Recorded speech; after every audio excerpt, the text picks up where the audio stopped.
नमस्तेस्तु महामाये श्रीपीठे सुरपूजिते शंखचक्रगदाहस्ते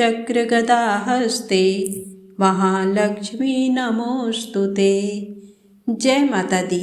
आप सभी का हमारे YouTube चैनल पर हार्दिक स्वागत है।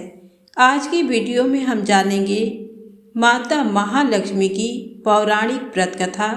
साथ में जानेंगे अगहन मास के गुरुवार पर की जाने वाली महालक्ष्मी की पूजा विधि। माता महालक्ष्मी की व्रत पूजा करने से माँ लक्ष्मी की अपार कृपा होती है।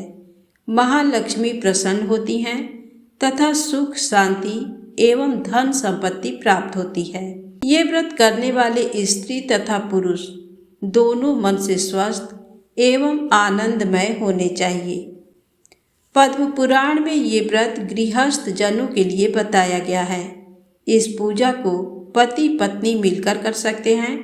अगर किसी कारण पूजा में बाधा आए तो औरों से पूजा करवा लेनी चाहिए, पर खुद उपवास अवश्य करें। उस गुरुवार को गिनती में ना लें। अगर किसी दूसरी पूजा का उपवास गुरुवार को आए तो भी ये पूजा की जा सकती है। दिन या रात में भी पूजा की जा सकती है। दिन में उपवास करें तथा रात में पूजा के बाद भोजन कर लें। इस व्रत कथा को सुनने के लिए अपने आस पड़ोस तथा घर के लोगों को बुलाएं। व्रत कथा को पढ़ते समय शांति तथा एकाग्रता बरतें। अगहन मास के पहले गुरुवार को व्रत शुरू करें तथा अंतिम गुरुवार को उसका समापन करें। अगर माह में 5 गुरुवार आए तो 5 गुरुवार को उस दिन अमावस्या या पूर्णिमा हो तो भी पूजा करें। इस पूजा को करने के लिए किसी ब्राह्मण पुरोहित की आवश्यकता नहीं है। हर कोई अपनी भक्ति से पूजा कर सकते हैं। एक दिन पूर्व ही घर को गोबर से लीप लें या फिर गीले कपड़े से पोंछ लें। इसके बाद एक ऊंचे पीढ़े या चौकी पर या किसी छोटे मेज पर बीच में थोड़े गेहूं या चावल रखकर एक साफ सुथरे तांबे या पीतल के लोटे को पानी से भरकर चावल या गेहूं पर रखें। पानी में सुपारी, कुछ पैसे और दुर्वा घास डालें। ऊपर से लोटे में चारों तरफ 5 तरह के पेड़ के 5 या 7 पत्ते डालकर बीचों बीच एक नारियल रखें। उस नारियल पर बाजार में उपलब्ध देवी के मुखौटे या चेहरे को बांध या चिपका दें और लोटे पर हल्दी कुमकुम लगाएं और साथ ही उस लोटे के गले में लोटे के हिसाब से लहंगा बांधें और नारियल के ऊपर एक छोटी चुनरी भी चढ़ा दें। साथ ही देवी की प्रतिमा या फोटो को पूर्व दिशा में मुँह करके या उत्तर दिशा में मुँह करके स्थापना करनी चाहिए। इसके बाद आचमन करें। ओम केशवाय नमः, ओम नारायणाय नमः, ओम माधवाय नमः। इन तीनों मंत्रों को पढ़कर प्रत्येक मंत्र से एक एक आचमन करें। फिर ओम गोविंदाय नमः बोलते हुए हाथ धो लें। फिर देवी को फूलों से जल का छींटा देते हुए स्नान करवाएं और हल्दी कुमकुम लगाएं। पुष्पहार अर्पित करें, धूप दीप जलाएं। फिर इसके बाद भोग लगाकर महालक्ष्मी व्रत के महात्म का पाठ करें। शुरू में महालक्ष्मी नमन अष्टक का पाठ करें। फिर देवी को प्रणाम कर कथा का पाठ शुरू करें। कथा की समाप्ति पर देवी की आरती उतारें तथा फिर से प्रणाम करें। रात को फिर देवी की पूजा करें, मिष्ठान का भोग लगाएं तथा गौ माता के लिए भी अन्न रखें और दूसरे दिन सुबह गौ माता को उनका हिस्सा अर्पित करें।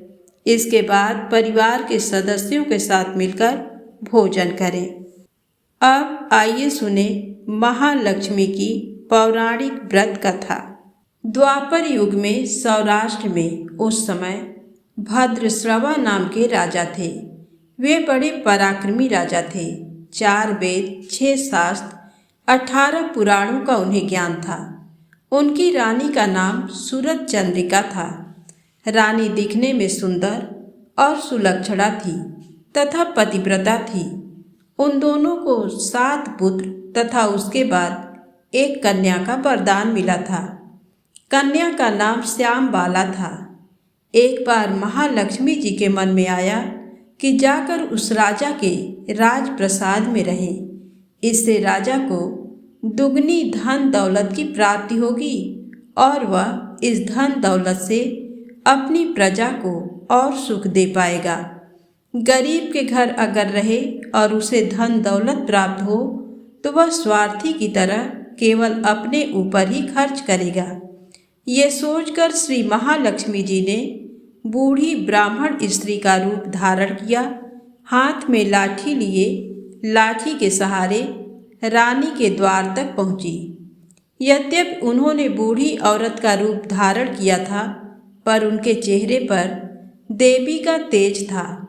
उन्हें देखते ही एक दासी सामने आई। उसने इनका नाम, धाम, काम, धर्म सब पूछ डाला। वृद्ध ब्राह्मण का रूप धारित माता लक्ष्मी ने कहा, बालिके, मेरा नाम कमला है। मेरे पति का नाम भुवनेश है। हम द्वारिका में रहते हैं। तुम्हारी रानी पिछले जन्म में एक वैश्य की पत्नी थी। वह वैश्य गरीब था। दारिद्र्य के कारण हर रोज घर में झगड़े होते थे तथा उसका पति रोज उसे मारता था। इन बातों से तंग आकर वह घर छोड़कर चली गई तथा वन जंगल में खाली पेट भटकने लगी। उसकी इस दुर्दशा पर मुझे दया आई। तब मैंने उसे सुख संपत्ति देने वाली श्री महालक्ष्मी की कथा सुनाई। मेरे कहने पर उसने श्री महालक्ष्मी का व्रत किया। श्री महालक्ष्मी प्रसन्न हुई। उसकी गरीबी दूर हुई। उसका घर संसार दौलत संपत्ति से भर गया। बाद में पति पत्नी दोनों परलोक सिधारे। लक्ष्मी व्रत करने के कारण वे लक्ष्मी लोक में रहे। उन्होंने जितने साल महालक्ष्मी का व्रत किया उतने हजारों साल उन्हें सुख भोग मिला। इस जन्म में उसका जन्म राजघराने में हुआ है, परंतु वह श्री महालक्ष्मी का व्रत करना भूल गई है। उसे ये याद दिलाने मैं यहाँ आई हूँ। बुढ़िया की बातें सुनकर दासी ने उन्हें प्रणाम किया तथा श्री महालक्ष्मी का व्रत किस तरह किया जाए इस बारे में पूछा। बुढ़िया रूप धारण किए हुए श्री महालक्ष्मी माता ने दासी को पूजा की विधि तथा महिमा बताई। इसके बाद वह दासी माता को प्रणाम कर रानी को बताने अंदर चली गई। राजवैभव में रहते हुए रानी को अपने ऐश्वर्य का बहुत घमंड हुआ था। संपत्ति तथा अधिकार की वजह से वह उन्मत्त हो गई थी। दासी द्वारा बताई गई बुढ़िया की बातें सुनकर वह आग बबूला होकर राजद्वार पर आकर बुढ़िया रूपी श्री महालक्ष्मी पर बरस पड़ी। उसे ये मालूम नहीं था कि श्री महालक्ष्मी माता बुढ़िया का रूप धारण किए द्वार तक आई हैं। परंतु रानी का इस कदर रूखा बर्ताव तथा अपना अनादर देखकर माता लक्ष्मी वहाँ पर ठहरना ठीक नहीं समझा। वे वहाँ से चल पड़ी। राह में उन्हें राजकुमारी श्यामबाला मिली। उन्होंने श्यामबाला को सारी बात बताई। श्यामबाला ने अपनी ओर से श्री महालक्ष्मी माता से क्षमा मांगी। माता को उस पर दया आई। उन्होंने श्यामबाला को श्री महालक्ष्मी व्रत के बारे में बताया। उस दिन अगहन माह का पहला गुरुवार था। श्यामबाला ने परम श्रद्धा से श्री महालक्ष्मी का व्रत रखा। फलस्वरूप राजा सिद्धेश्वर के सुपुत्र मालाधर से उसका विवाह हुआ। वह धन दौलत ऐश्वर्य वैभव से माला माल हो गई। पति के साथ ससुराल में आनंद से दिन बिताने लगी। इधर श्री महालक्ष्मी का रानी पर प्रकोप हुआ। फलस्वरूप राजा भद्रश्रवा का राज्य एवं राज कारोबार नष्ट हो गया। यहाँ तक कि खाने के लाले पड़ गए। ऐसी हालत में एक दिन रानी ने राजा से निवेदन किया हमारा दामाद इतना बड़ा राजा है, धनवान है, ऐश्वर्यशाली है, क्यों न उसके पास जाएं, अपना हाल उसे बताएं, वह जरूर हमारी मदद करेगा। इस बात पर राजा भद्रश्रवा दामाद के पास रवाना हुए। राज्य में पहुंचकर एक तालाब के किनारे थोड़ी देर विश्राम लेने के लिए ठहरे। तालाब से पानी लेने आते जाते दासियों ने उन्हें देखा। उन्होंने विनम्रता से उनकी पूछताछ की। जब उन्हें ये मालूम हुआ कि वे रानी श्यामबाला के पिता हैं, तो दौड़ते हुए जाकर उन्होंने रानी को सारी बात बताई। रानी ने दासी के हाथ राज परिधान भेजकर बड़े ठाठ से उनका स्वागत तथा आदर सत्कार किया, खान पान करवाया। जब वे लौटने लगे तो सोने की मोहरों से भरा घड़ा दिया।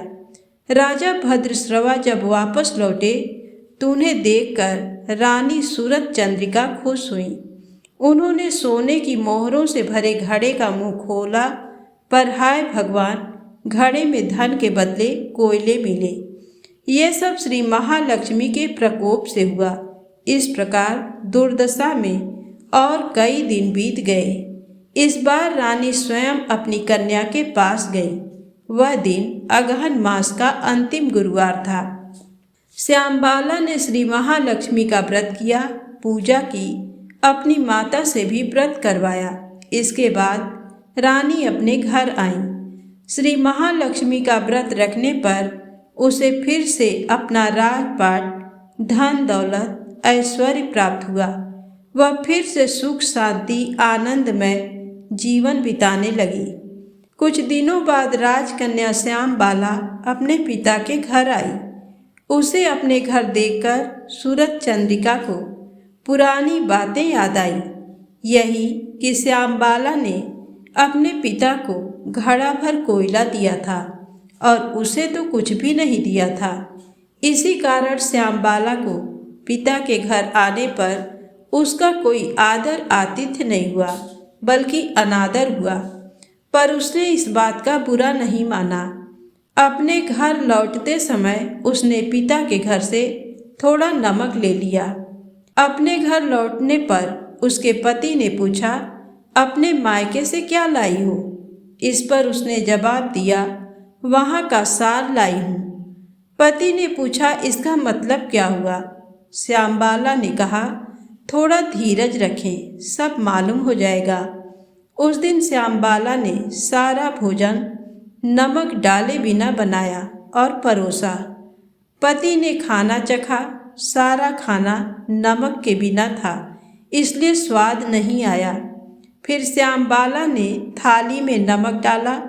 इससे सारा भोजन स्वादिष्ट लगने लगा।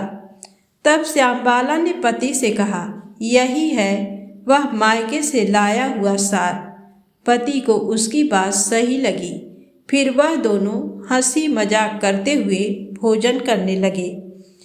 कहा गया है कि इस तरह जो कोई श्रद्धा भाव से श्री महालक्ष्मी की पूजा करे, उसे माता की कृपा प्राप्त होती है, सुख संपत्ति शांति प्राप्त होती है, सभी मनोकामनाएं पूरी होती हैं। परंतु ये सब प्राप्त होने पर माता की पूजा को भूलना नहीं चाहिए। हर गुरुवार को व्रत पाठ अवश्य करना चाहिए। इस तरह श्री महालक्ष्मी की महिमा भक्तों की मनोकामना पूरी करती है। तो प्रेम से बोलें, महालक्ष्मी माता की जय हो। अब आइए सुने महालक्ष्म्याष्टक स्तोत्र का पाठ। नमस्तेस्तु महामाये श्रीपीठे सुरपूजिते शंख चक्र गदा हस्ते महालक्ष्मी नमोस्तुते। नमस्ते गरुडारूढ़े कोलासुर भयंकरी सर्वपापहरे देवी महालक्ष्मी नमोस्तुते। सर्वज्ञे सर्ववरदे सर्वदुष्टभयंकरी सर्वदुःखहरे देवी महालक्ष्मी नमोस्तुते। सिद्धिबुद्धिप्रदे भुक्तिमुक्तिप्रदायिनी मंत्रमूर्ते सदा देवी महालक्ष्मी नमोस्तुते। आद्यन्तरहिते आद्यशक्ति महेश्वरी योगजे योगसम्भूते महालक्ष्मी नमोस्तुते। स्थूलसूक्ष्ममहारौद्रे महाशक्ति महोदरे महापापहरे महाशक्ति महोदरे देवी महालक्ष्मी नमोस्तुते। पद्मासन स्थिते देवी परब्रह्मस्वरूपिणी परमेशि जगन्माता महालक्ष्मी नमोस्तुते। श्वेतांबरधरे देवी नानालंकारभूषिते जगत स्थिते जगन्मातर महालक्ष्मी नमोस्तुते। महालक्ष्म्यष्टकं स्तोत्रं यः पठेत् भक्तिमान् नरः सर्वसिद्धिमवाप्नोति राज्यं प्राप्नोति सर्वदा। एककाले पठेत् नित्यं महापापविनाशनं द्विकालं यः पठेत् नित्यं धनधान्यसमन्वितः। त्रिकाल यः पठेत् नित्यं महाशत्रुविनाशनं महालक्ष्मीर्भवे नित्यं प्रसन्ना वरदा शुभा। इति श्री महालक्ष्मी स्तोत्र संपूर्णम। प्रेम से बोलें माता महालक्ष्मी की जय हो।